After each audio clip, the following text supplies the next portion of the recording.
Esta es tu historia, esta es mi historia, pero principalmente, esta es la más grande historia que se haya contado. Esta es la historia de Dios.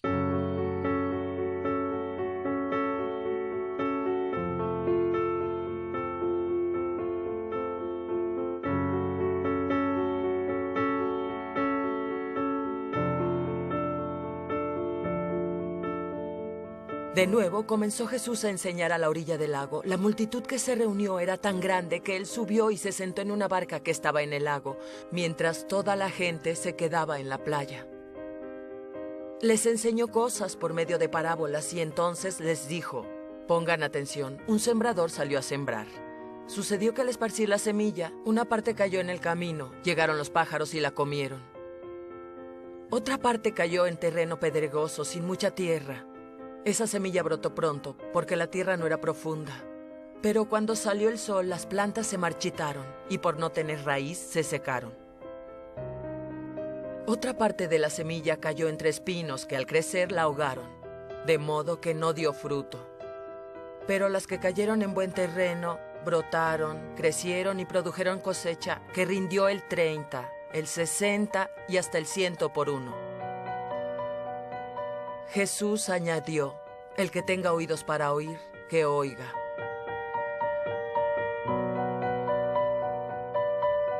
Sesión 24. Ningún hombre común.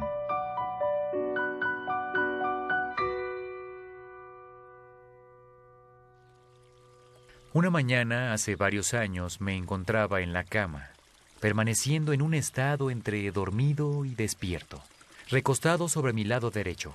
De pronto tuve la sensación de que un bicho se había metido en mi oído. Al instante escuché dentro de mi oído un ruido intenso y rasposo.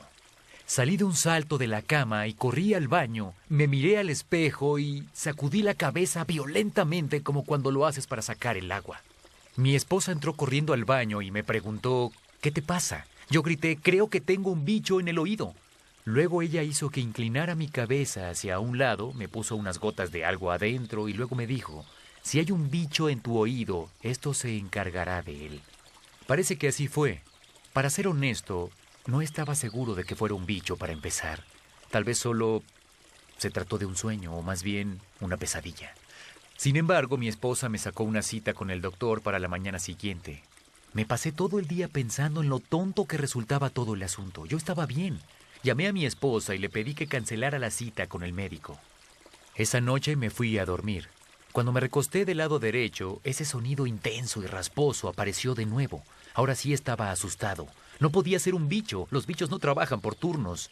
Le dije a mi esposa que llamara al doctor de inmediato y viera si aún podía darme esa cita. Ella dijo: nunca la cancelé. Es una buena esposa y sabia que me ha mantenido con vida por más de 30 años. Cuando fui al doctor al día siguiente, me revisó el oído y acto seguido colocó en él una manguera que lanzó violentos chorros de agua adentro. Luego sacó la manguera e introdujo un par de pinzas. Después de 15 minutos, estoy seguro, sacó un bicho, una tijereta. Un nombre muy apropiado para esa criatura.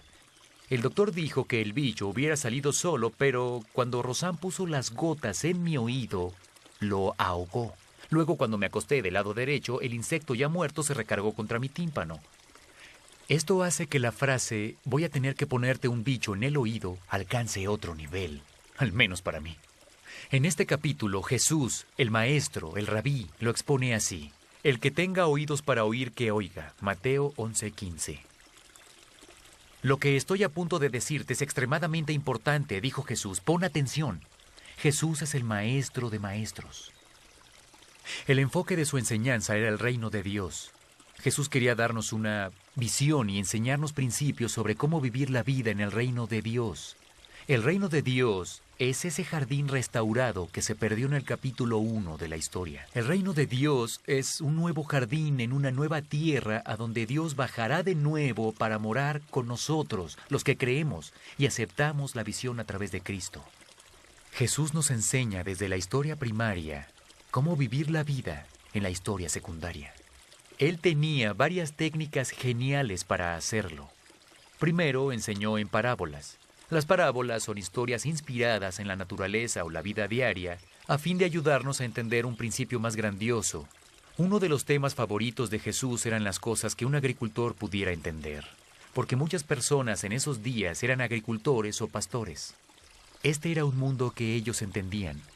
Así que nos dijo que el reino de Dios era como una semilla. Pongan atención, un sembrador salió a sembrar. Sucedió que al esparcir él la semilla, una parte cayó junto al camino, y llegaron los pájaros y se la comieron. Otra parte cayó en terreno pedregoso, sin mucha tierra. Esa semilla brotó pronto porque la tierra no era profunda, pero cuando salió el sol, las plantas se marchitaron y por no tener raíz, se secaron. Otra parte de la semilla cayó entre espinos que al crecer la ahogaron, de modo que no dio fruto. Pero las otras semillas cayeron en buen terreno, brotaron, crecieron y produjeron una cosecha que rindió el 30, el 60 y hasta el 100 por uno. El que tenga oídos para oír, que oiga, añadió Jesús. Marcos 4:3-9. Luego Jesús se dedicó a explicar lo que esto significa. Algunas personas son como la semilla junto al camino donde la palabra de Dios se siembra. En cuanto la escuchan, Satanás hace que la olviden. Algunas personas son como la semilla en terreno pedregoso, escuchan la palabra y la reciben con alegría, pero como no tiene raíces, solo dura un corto periodo de tiempo. En cuanto los problemas o las persecuciones llegan a su vida, se olvidan de ella y de Dios. Algunas personas son como las semillas sembradas entre espinos. Escuchan la palabra, pero las preocupaciones de la vida, el engaño de las riquezas o el deseo de otras cosas ahogan la palabra y la dejan sin fruto. Sin embargo, están las semillas que se siembran en tierra fértil. Estas personas escuchan la palabra, la aceptan y producen una cosecha, algunas 30, otras 60 y otras 100 veces mayor de lo que se sembró. Yo no soy agricultor, pero entiendo todo lo que Jesús está diciendo y resulta muy acertado según mi experiencia con la palabra de Dios. Si quiero alinear mi vida con la historia primaria y llevar una vida productiva y con fruto, tengo que asegurarme de que la misma esté plantada en el suelo bueno, rico y fértil de la comunidad de Dios. Pero Jesús también tenía un estilo más directo. Lo vemos en su famoso Sermón de la Montaña. Una gran multitud se reunió en la colina a lo largo del mar de Galilea. Él les enseñó y les dio una visión de cómo funciona la vida en la comunidad de Dios. Una de mis partes favoritas es cuando les enseñó a orar al Padre. Él dijo que debíamos iniciar de esta manera todas nuestras oraciones. Padre nuestro que estás en el cielo, santificado sea tu nombre, venga tu reino, hágase tu voluntad en la tierra como en el cielo. Mateo 6:9-10. ¿Ves lo que Jesús está sugiriendo? La prioridad de nuestra oración debe ser la voluntad de Dios antes y sobre todo lo demás. Debemos anhelar y desear que la historia primaria de Dios se desarrolle. El gran mural de la historia de Dios aún sigue siendo pintado en el techo del universo y anhelamos que lo termine. Luego agrega estas palabras para que se las susurremos a Dios. Danos hoy nuestro pan cotidiano. Perdónanos nuestras deudas, como también nosotros hemos perdonado a nuestros deudores, y no nos dejes caer en tentación, sino líbranos del maligno. Mateo 6:11-13. Estas son las cosas de la historia secundaria. Tenemos hambre, necesitamos el pan diario, guardamos rencores y experimentamos tropezones hacia la tentación. Así que le clamamos a Dios que nos encuentre en la historia secundaria, y Él lo hace. No siempre como nosotros queremos, pero siempre de acuerdo a nuestro mejor interés. Él está involucrado y se preocupa por nuestras vidas diarias. Nos da poder para vivir en la historia secundaria desde la perspectiva de la historia primaria. Así es como debemos vivir. Así es como debemos orar. El que tenga oídos para oír, que oiga. Jesús también enseñó a través de la experiencia. Muchas compañías hoy en día hacen retiros que incluyen ejercicios para formar equipos y son muy efectivos. Mi favorito es aquel donde una persona se lanza hacia atrás desde una mesa confiando en que los otros miembros del equipo la atraparán. Jesús hizo algo similar, pero a una escala más grande. Un día, sus discípulos se le adelantaron en un bote en el mar de Galilea para cruzar hacia el otro lado. Justo antes del amanecer, cuando aún estaba oscuro pero se veía, precisamente cuando la luz comenzaba a puntear sobre el horizonte, Jesús decide alcanzarlos. No necesita un bote, solo camina sobre el agua. Los discípulos enfocan la mirada y ven un objeto que se acerca. Creen que es un fantasma. No resulta descabellado, según pienso. El monstruo del lago Ness podría ser. Jesús les dice que es Él. Pedro quiere acercarse al Señor. Desea caminar sobre el agua. Jesús le dice, ven. Pedro sale del bote y lo está haciendo muy bien hasta que deja de mirar a Jesús y observa las olas y siente el viento. Y entonces él comienza a hundirse.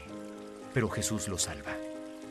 Un hombre famoso que caminaba por la cuerda floja se llamaba Gualenda. El día que se cayó y murió, su esposa dijo que estaba preocupado por no caerse.